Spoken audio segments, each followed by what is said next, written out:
Okay, let me share the screen. And without any further ado, I would like to welcome Dr. Lee. Feel free to take over. Okay, thank you for your kind introduction. Let me check. So, do you see my slide well? I do. Just your Okay, thank you very slides. much. Yes, so hello everyone. So I'm Inhee Lee from University of Pittsburgh. So today I'm gonna talk about our like a device, the Monarch tracker, which will revolutionize climate and conservation research with the world's smallest the computer. So let me introduce myself a little bit more. So I'm an assistant professor since 2019 at the Department of Electrical and Computer Engineering and Swanson School of Engineering at Pitt. So I obtained my PhD from University of Michigan, and then I stayed there for a while. And then I actually started this research from the University of Michigan, and I'm continuing this research and until now. And my research focus is energy efficient semiconductor circuit design. So I know you are not very familiar with this topic, so I'm trying to not go too deeper into my technology, the world. So I hope you can enjoy my like presentation. I'm also developing a miniature system for computing and then sensing application. So one of the application is ecological studies, so including monarch butterfly as well as a snail. So I did a snail study in the past, and now we are focusing on the monarch butterfly. And this is the overview of my talk. So I'm going to talk about the monarch migration tracking, its motivation and the current state. And then I'm going to show our proposed solution, which is a monarch tracker. And then we're going to talk about my achievement in the past. And if I have like extra time, then I'm going to talk about the extra another projects regarding to the snail in Tidy. And then I will conclude my talk. So let's start with the monarch migration tracking. So on this picture, you can see a monarch butterfly, and it is very amazing, the insects, because they typically live in this southern Canada and north. When the fall comes, then millions of butterflies migrate down to very specific location in central Mexico. So they fly about 3,000 miles for overwintering. But surprisingly, every year they come to the very near or same specific places in the central Mexico. This is amazing because they never learned these navigation techniques from their prior generation, because once they reach to this specific location and they lay eggs and later they die. And then next generation will come to the, not all the way, a segment of this migration, and it takes about 3 or 4 generations come back to the original places. They can go the either way, but I think due to their the food, they need to live in this southern Canada or North America, but come back to this place, it takes multiple generations. So they do not have any interaction with the prior generation who actually came down to the this overwintering site. So it is very amazing how they find the very specific same place in the every year. Okay. Then this is actually the video I took in the central Mexico. So let me play this video. So I hope you can see the millions of the butterflies flying, and then you can see the yellowish like a color hanging in the tree as well. So that's also butterfly.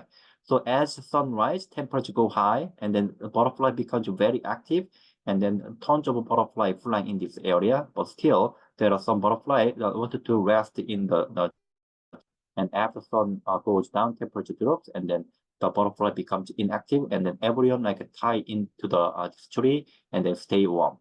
And that's the place I think during December, and then you can go to this place, and then it's a very popular place in Mexico as a tourist location. And so you can imagine how many butterflies will come down to that overwintering site. And however, these monarchs needs our help. You can see that this right graph, which tell you the total area occupied by these monarch colonies and over the every year, right? And you can see the clear this decreased trend. And their population has been decreased by about more than 80% over the past 20 years. And our the government putting lots of effort since 2015.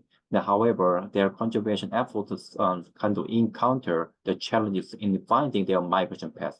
Once they find the migration path, they can make a policy to protect their habitat or create a newer habitat, right? So, however, since they don't know exact migration paths, and then there's a not effective way to conserve this monarch the migration path. So currently, we do not have any good solution to track or localize the monarch butterflies migration path. So left figure shows existing very popular technique, which is a paper ID tag. So people can find the monarch, and then they can catch the butterfly and then attach this ID tag. Then they can upload this ID number, and then I think the time of the this tagging, and also the location of the tagging.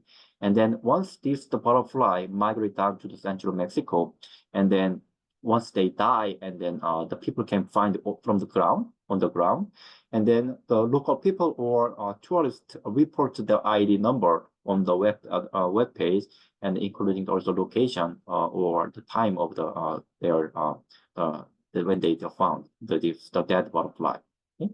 Then by matching this ID number, they can track their starting point and then their the final destination, and then they can find the first and then the last point of the this like migration the path. However, there is no way to track localize their position between those 2 points.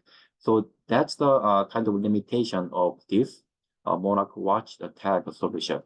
So we can thinking about the other electronic devices which can be attached on the butterfly and help the tracking. So we're gonna talk about in more detail in the next slide. But mostly they are too heavy or too large to be mounted on the butterfly and then not disturbing their flying behavior. Okay, so let's talk about the existing tracking solution. So here, the right side, you can see the Monarch Watch tag. That's the most popular one we already discussed. And here, this is the GPS system. And as you know, GPS system is a very accurate solution for the localization. However, even we find the very smallest system, it weighs 3.5 gram, which is way heavier than the Monarch itself. Monarch itself is about 500 milligrams. So I think it's about 7x is larger, 7x is heavier the device, which is very hard to carry. And the next one is the very popular localization technique for the animal, which is the Bluetooth system tag. So it interacts with the radio transceiver, the tower, and then you can have a very miniaturized system on the target animal, and then by the communication, you can localize the animal. So, however, there's two problems. The first one is it required some long antenna, probably gonna disturb the flying of the monarch butterfly, and also you need to have multiple transceiver towers along this migration path. So currently we do not have those towers, so it's not the feasible option currently. Maybe in the future it's possible if we install the tower along this migration path. Lastly, you can also thinking about this daylight tracker from this migrate company. So this is provides very interesting technique. So it measures the light, and then if you can measure the light, and you can find sunrise and sunset time. Then from the sunset and sunrise time, you can geologically find latitude and then longitude. So and once a day, you can localize the target like an animal. So it is designed for the bird. And then, however, as you can see, its weight is kind of heavy for the butterfly to carry. And then there is also another limitation in here, because if we only use the light, there's a time, the equinox, and in the globally at the time, the sunset day's time and the night time are very similar, so it's very difficult to calculate a longitude and latitude at this the season of the time. So it's also a kind of overlap with this monarch butterflies migration timing. So it is just something we need to overcome. So that was the monarch migration tracking situation. Then we're gonna talk about the proposed solution. So to localize or to track the migration path of the monarch, so our team proposed user scenario solution first. So we just like imagine some very tiny device and which can be attached on the monarch butterfly. So we will explain that later. But once we have it, so we will attach this device called monarch tracker on North America by working with a citizen scientist, and then we will catch the butterfly and then attach our system on the butterfly, just like people are doing with the paper ID tag. And then once we install the sensor on the top of the butterflies will migrate down to the central Mexico about 2 or 3 months period. And during that travel, our sensor will collect light level and also temperature. So it is different from the earlier existing solution, measuring only the light. And by measuring the light and temperature, we're gonna collect those kind of environmental the data. And then once it reaches to the central Mexico, so we will install the radio transceiver in advance, and then as this butterfly reach to this specific position, and it will communicate with this data collector or RF transceiver, and then this RF transceiver will collect the data or download the data from the sensor on the top of the butterfly. And once we wirelessly collect this data, and then we will use the high performance computer, not the computer on the top of the butterfly. So we're gonna use like a whatever computer doing the with a high performance like a supercomputer, and then we're gonna run the very fancy algorithm to find the migration path from the measurement based on the light and then temperature information using advanced machine learning algorithm. So that's our proposed user scenario. And to realize that user scenario, we need to have that imaginary sensor which can collect the light and temperature information on the top of the butterfly without disturbing the monarch flying performance. However, there is like a very critical challenge to develop those kind of sensor. So this is a sensor I already showed in the earlier slide. So it is a data light tracker from Migrate company, and this is designed for bird. So it is about 320 milligram, and then the size is 16 by 5 by 4 millimeter.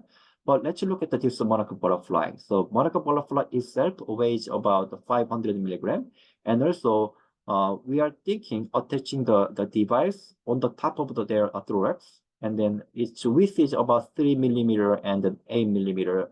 There is a place. This is the place we can attach our sensor on the top of the monarch butterfly.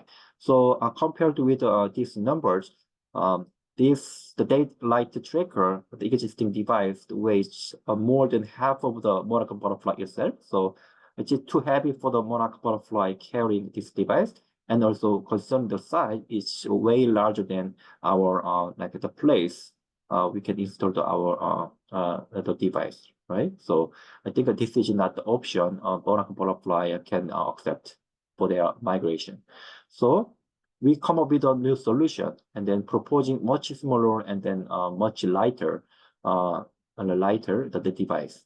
So based on the low power semiconductor technology, we developed a very low power semiconductor chip, as you can see here. I know I can talk about this like a whole day, but I'm gonna just like skipping the technology term as much as possible.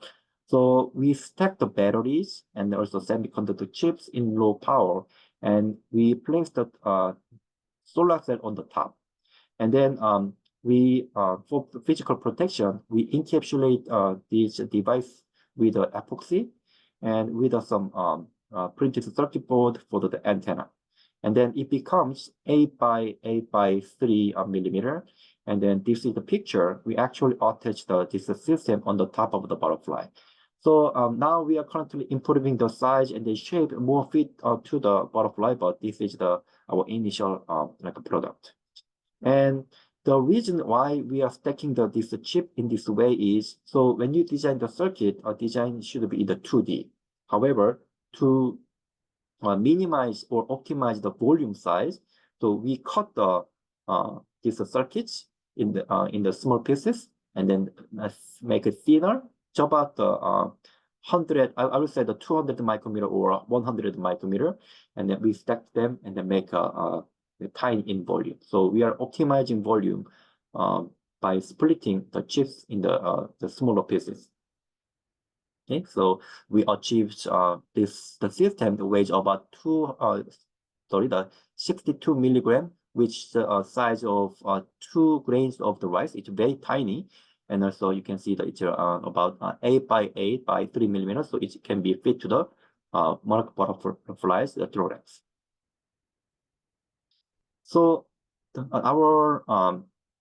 solution, the device, monarch tracker, completes our user scenario solution. So this is the world's smallest computer, which seamlessly attached on the monarch, and also it can recharge a tiny battery by solar cell on the top of the system. So during their migration about 2 or 3 months, there's no way to connect to your like a cell phone charger to recharge their battery.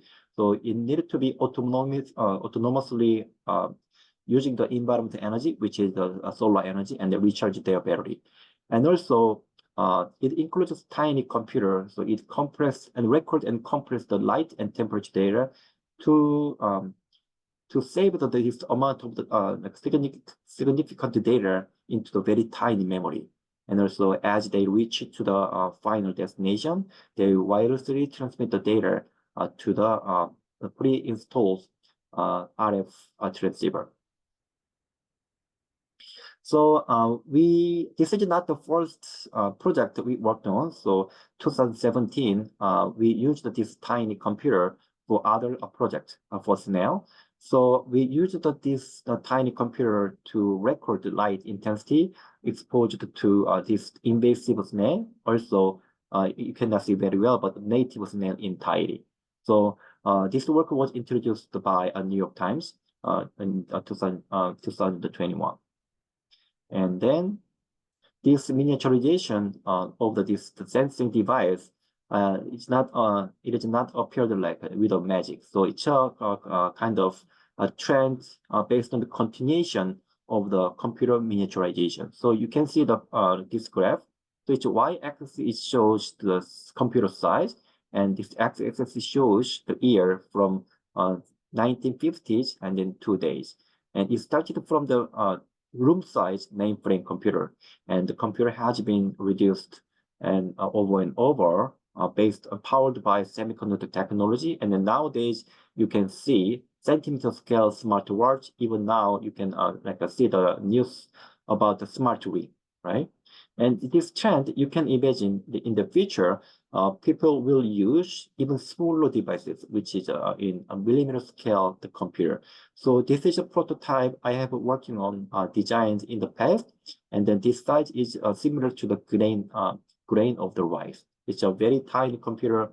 and then you can use it for the very space-limited application. And you can see how much we miniaturized the computer. So left picture shows the world's first hard disk the IBM developed, and then they are trying to store this hard disk on the inside of the plane. So this was the computer on the plane in 1956. And now we are developing the computer on the butterfly for migration tracking. That's in 2021. So you can imagine how much miniaturization that happened from these 50s into these days. So there is there in the California, there is a computer history museum, and then they displays the many computer devices in the past, and then the computer museum recognized our work as the world's smallest computer. And actually, on the February, I visited the place, and then I was able to see our display next to the in the stairs, not a main the exhibition room. And then, however, our computer was displayed right next to the world largest computer. So world largest computer is the wafer scale, and wafer scale computer for high performance, and then our smallest computer in the millimeter scale, and then actually the stacking the small pieces of the chips. So the people can clearly see what's the possible smallest, and then also what's the possible largest computer in the museum. And then our work was recognized as the world's smallest computer. And then and as you can see here, our computer is placed on the top of the golf pin. And also you can see in the back side, our system is placed on the coin. Actually, this on the top of the side wall of the quarter coin. So you can imagine how small it is. So our solution is significant for the conservation. So there's a non-profit organization called Monarch Butterfly Fund, MBF. So they are dedicated for monarch conservation and it's their habitat. And this organization has been searched for the migration tracking solution, and they recognized our solution as a pivotal role to provide essential insights into the habitat usage. And also we will furnish the data to provide effective conservation decisions. And also we think our solution will help us study the impact of climate change and human activity on the ecosystem by monitoring this kind of small animals. And maybe it is worth to noting that the value of the ecosystem service is very high. It's about $130 trillion as the annual global value. And also our solution will bring the broader impact as well. So this may be maybe your export area. So our solution will have the monitoring the pollinators, so including honeybee and butterflies. So as we know, it has a very high value in our society. And also it can help to track invasive species, which is a big concern in these days. So for example, the Asian giant hornet, and also as a spotted lanternfly becomes a significant concern in our Pittsburgh area. And we have worked on this project for a long time as a team. And we started this project 6 years ago and triggered by NBF challenging the project. And then we keep working on this project sponsored by NBF and National Geographic and NSF. And maybe we are looking for the other funding opportunities to scale up to design the system for practical use. So we also closely working together with butterfly experts. So the first one is Dr. Green. He's a professor at the University of Michigan, focusing on the monarch butterfly study, and he's our collaborator. And also we have another collaborator in Mexico, Dr. Ramirez. She's actually the MBF board member, and then she's helping us to perform the field test in Mexico every December. So in every December, before December, we tag our system on the butterfly, sometimes in the Northern America or sometimes in the very next boundary, so like Texas. And then we go to this overwintering site every December, and then trying to receive the data from the tagged butterfly. And then let's talk about our achievement in the past. So as I mentioned, every December we have some progress, the field test. So first I want to talk about what happened before last recent field trip. So that's the before the November 2023. So before November 2003, we achieved 2-day experiment in an outdoor botanical garden. I will show you some pictures for that. And then from those 2-day experiment, we successfully localized monarch with a 45 kilometers. So 45 kilometers seems like a very large error. However, considering 4,000 kilometer or 3,000-mile migration path, this can be acceptable. Maybe in the future, we hopefully reduce this error, but for now, that's okay.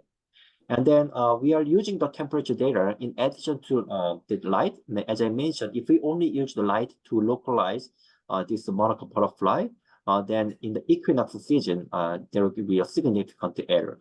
So to compensate that, we add the temperature to more accurately localize this butterfly. And this is the testing setup for this 2-day outdoor experiment. So we actually catch the butterfly and then tag our sensor, and then we keep this butterfly in the cage, in the net, and then we measure the light and temperature for 2 days. And then we download the data by this radio transceiver installed in the building, because we do not have any weatherproof protection for this gateway or this transceiver, so that's why we keep this device internally. However, our monarch trigger is waterproof, so it is safe to place on the top of butterfly and then place outside. And also to verify, to compare the accuracy of the sensor to the known technology. So we actually purchased the commercial sensor, which is a centimeter, and which is too large to place on this butterfly. But instead, we use this sensor as a reference, and then just like place in the next to it, and then compare their measurement. And this is a measured data from the 2 days, and there's just some errors, but we are mostly interested in when sunrise and sunset. So you can see when the light intensity is kind of low, and then the accuracy is quite good enough. And here the MEM cell is another name of our proposed monarch tracker, and centimeter scale sensor is the reference sensor.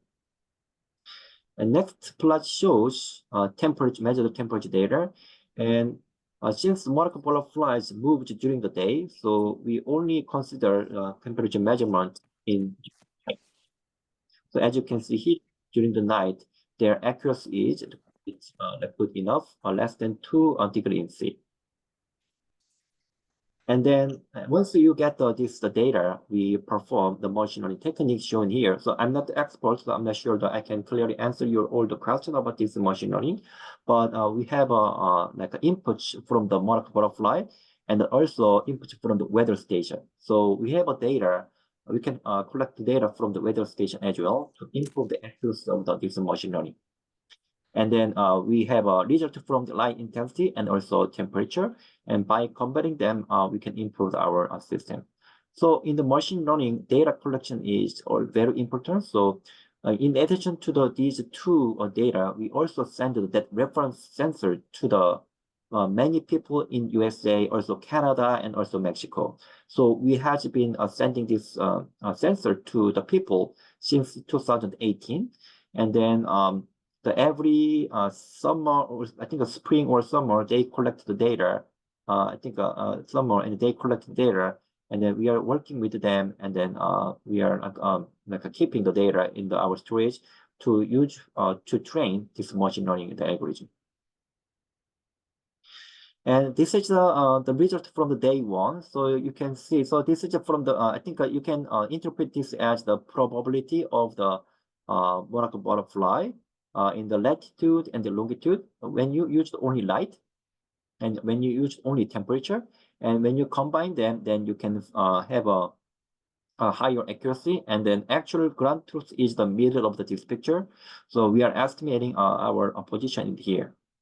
And this is a day two. You can interpret in the same way, but it has a little bit like a large error. So as a worst case, we have an error in about 45 kilometers. And before November 2023, we also performed like how our sensor affected the flying of this monarch butterfly, or just like a typical behavior of the monarch butterfly. So we worked with Dr. Montus at University of Nebraska, Lincoln, and then what they do is they perform CO2 respirometry on the butterfly by using this kind of equipment, and then comparing monarch without carrying our device. And then as you can see in this graph, and then you can see these red dots is showing the flying metabolic rate from a monarch with our sensor, and then this blue shows without the sensor. So there's no clear relationship, or these two data doesn't show the doesn't show our monarch butterfly is impacted by our system. So this is very preliminary data, so we know we need to more develop this kind of system, also finding out the new way to judge our system will impact the flying performance or not. But at least we are doing some activity on this issue. And then lastly, we also developed the wireless communication receiver, and then we went to the Mexico, I think twice at this moment, and then we are very comfortable with downloading the data from the Monarch. And then our this is like our RF receiver using the about 75 centimeter Yagi antenna, and then we need to have customized the gateway, and then it can communicate when our sensor is about 150 meters away. So since November 2023, I think we had a very significant progress. So last November, we tagged 42 monarch butterflies in the Mexico called Chinqua Sanctuary. And then after 6 weeks, we visited the place, and then we seek for the signal from this tagged butterfly, and then we actually received the data from the 2 monarch butterflies.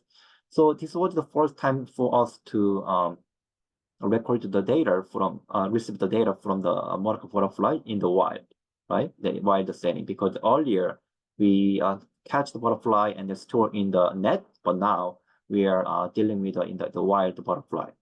And then that's the amazing the results. So because it tells you a monarch butterfly can be sustained without carrying our monarch tracking system and more than the 6 weeks. And then another good result was, so actually we went to another sanctuary called El Rosario with the largest monarch, the colony size. And then we performed the other tests, and then checked the radio reception. And then fortunately, we also received the radio signal from the tagged butterfly in the November. So that means monarch actually moved from Chinqua Sanctuary to the El Rosario, so which was like about tens of the kilometer away. This was the first confirmation of the hypothesis. Individual monarch will switch their colony from place to place, and there people were thinking about this is the possible, and it was a hypothesis, and this was the first time confirmed by data. And also it tells you our monarch butterfly carrying our system can do the extended flight, like about tens of the kilometer away, without damaging our system or the killing the monarch fly. At the end is we need to collect the more data and then need to find kind of like statistical the result, but unless we can see the possibility. So I think it's time. Time is already close. So I'm not gonna introduce the snail project. So I will just conclude my talk here. So so we developed the world's smallest computer and used it for monarch migration tracking, and it was enabled by the advanced semiconductor technology. And we will use this monarch tracker to track monarch migration paths for conservation effort. And it was the outcome of our dedicated teamwork for 6 years. And still, our team has the passion. We are very passionate to refine our solution until we can practically use our devices for conservation solution, and also to help the monarch butterfly to at least keep their population, and then everyone and then work together to conserve this habitat conservation effort. So that was my talk, and thank you very much for your attention. That was wonderful. Thank you so much.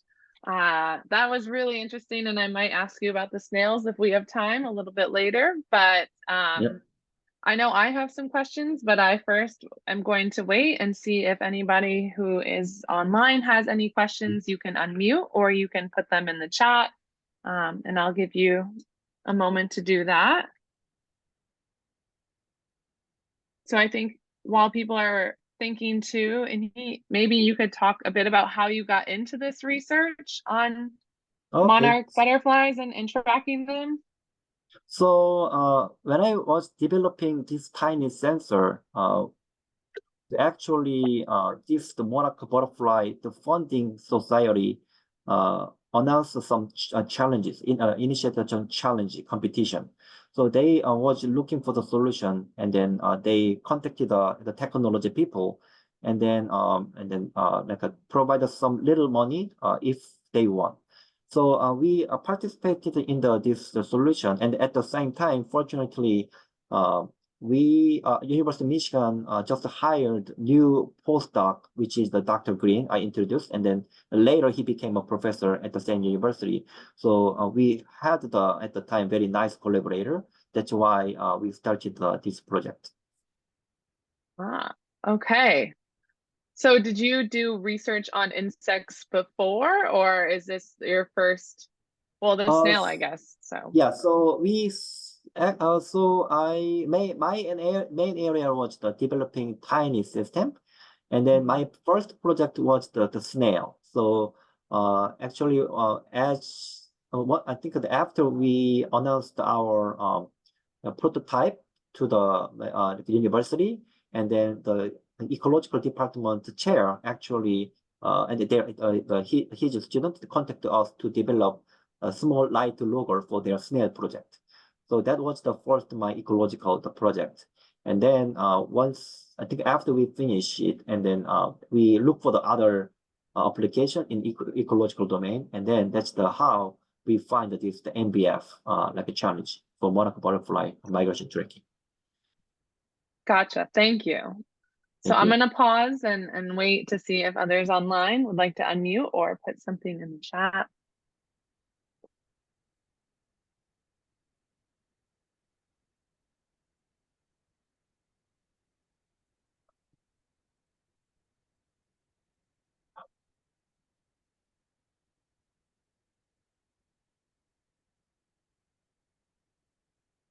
If not, I have more questions I can ask. Okay. So Virginia, can the monarch tracker be reused? So if you collect one from a butterfly, can you attach it to another one? So we believe the system itself can be reused, but problem is we need to detach from the monarch.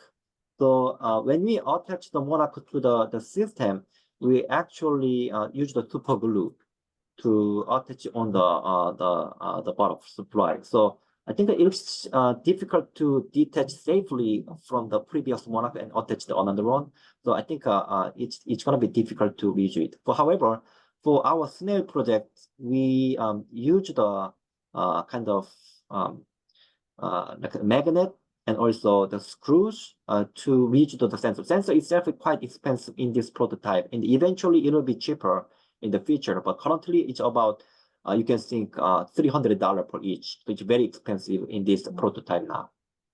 We really want to reuse, but for monarch butterfly, I think it's hard to now.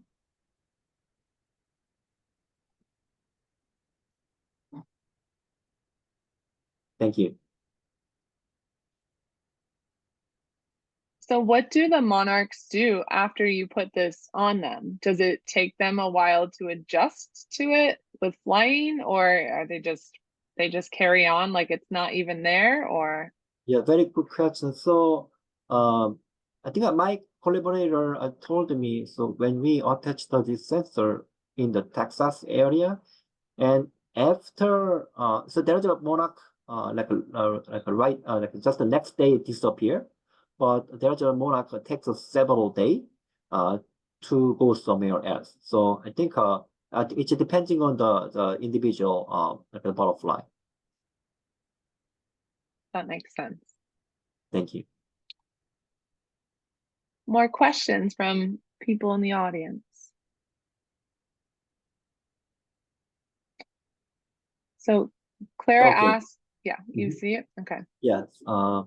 So butterfly, so it takes about 2 or 3 months the butterfly migrating from North America down to the central of the Mexico. So our system needed to survive those period by recording the light and then temperature.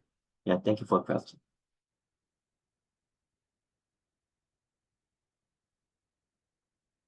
So the critical part is during the 2 or 3 months is using very tiny battery, your system needed to operate. So thinking about your cell phone, so cell phone cannot be recharged, but you need to maintain your operation for 2 or 3 months. So that's why we have a tiny solar cell to recharge the battery, the on the fly.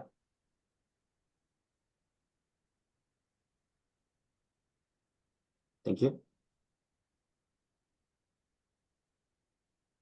So I have a clarifying sort of question about and also tying it into next steps or where you see this research going. So on the one slide, you were talking about how you had tagged, right, 42 butterflies. And this was your first sort of in the wild testing of these trackers, right? So it's the first time that you put them on them in the wild in the overwintering site, and then just sort of see how they work. And so was that like a good sign from you? Were you hoping to see more? How does that work? So out of the 42, we have a little bit more the butterfly received the data, but 2 is the good data, so complete data. But I think we found a critical issue in our system after this experiment because the 2 was a little bit low. So we actually identified the timing problem in our system. So I think we already fixed the issue, and then we are preparing for the next this test. So I think we're going to attach this our system on October, a little bit earlier than November, and then doing the similar test. And also we're going to attach the system on the Texas as well. So we really wanted to collect the data from Monarch actually traveled from the other places. So that's our near future goal. Okay, and do you think will that happen sort of in this overwintering, this upcoming year? Do you see that happening? Yeah, I think that's the maybe when we I think in this year when we tag a similar number of the monarch in the Mexico, I think my expectation is we should get I think more than 10, and then 10 monarch the data. And if we attach the sensor in the Texas, and actually we trying to collect the data from the traveled monarch, and then the probability will be the little bit lower. I think if we get the 1 unit for this season, we'll be very happy. Perfect. And so this is the first time, right, finding a monarch that's traveled through overwintering sites. Yes. So at the second part of this slide, yes, this was the, I think, first time actually we've get the data from the monarch, and we tag it in the different places. That's so interesting, right? I mean, I feel like that's pretty exciting in itself, this first time confirmation. Just seeing how the data can work to track them across space. Yeah. Yeah, so it was we were very surprised because the percentage reunion the butterfly in the different places is quite low. So we didn't expect this result, but somehow we got this good result. Very cool. Thank you. Yeah. Are there any other questions from people in the audience?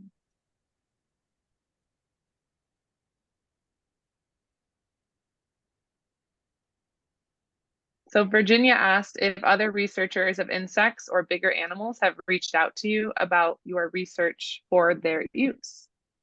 So I'm working with researchers in our University of Pittsburgh for the frog, and also I think that she was the former postdoc in here. She moved to the University of Mississippi, and also working with her as well.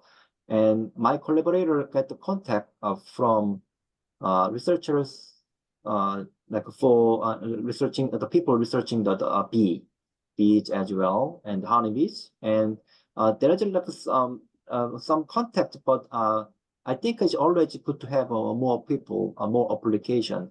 We can apply this system. So we can customize our system for this particular the insect or animal.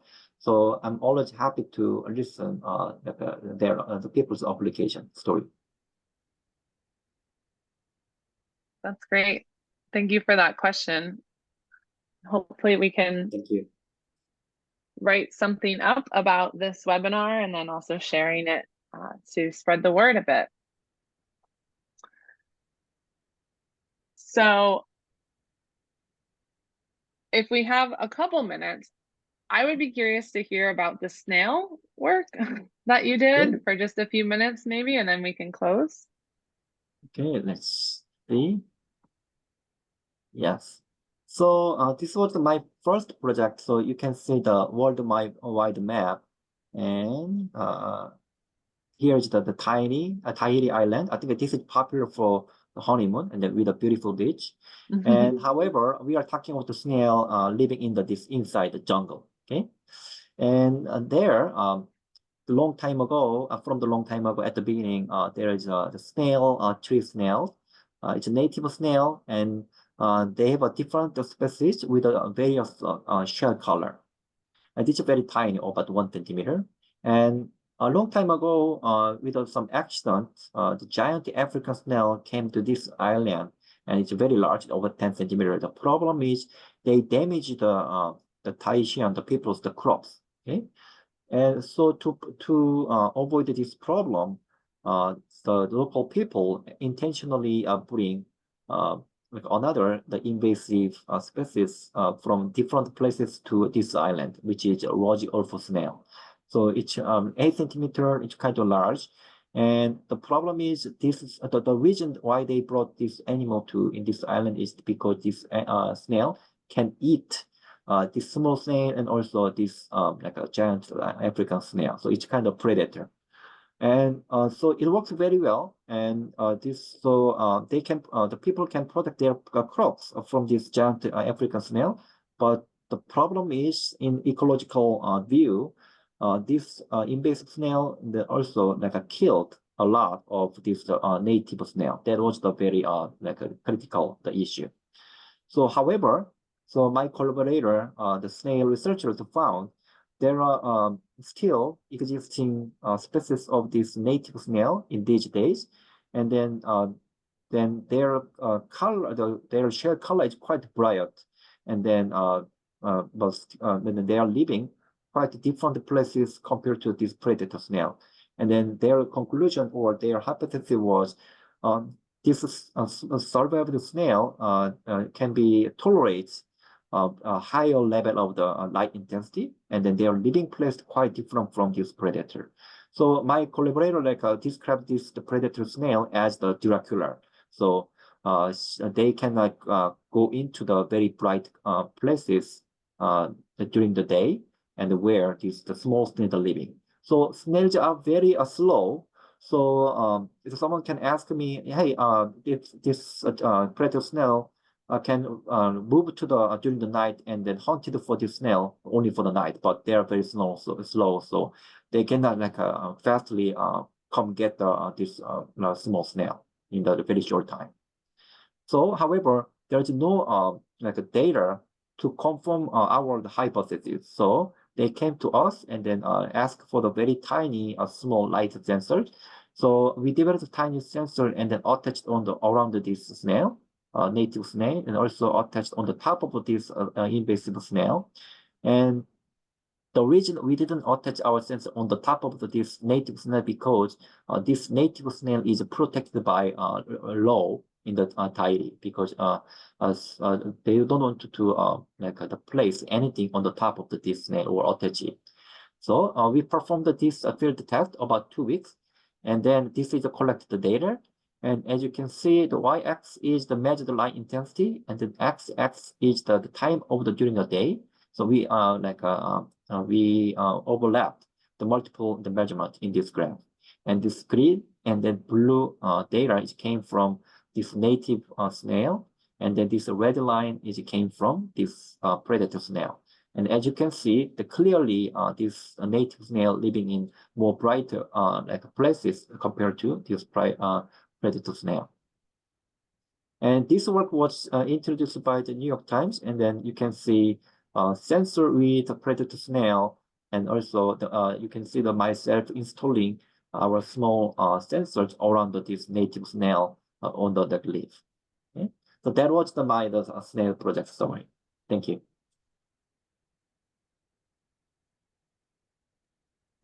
That is so cool. Congratulations on all of this work. I mean, it seems rewarding not only for you, but certainly for conservationists out there. So this is really exciting. Thank you. Thank you so much. I will pause. Yeah, I will pause for any final questions, either in the chat or you can unmute.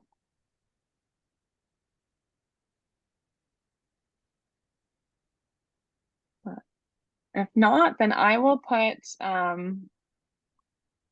in the chat is a link to our Pollinator Habitat Advisory Committee where you can learn more about what we do and also our Sustainability Council.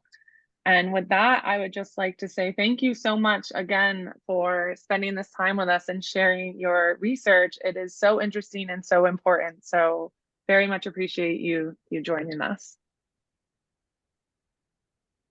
Thank you so much.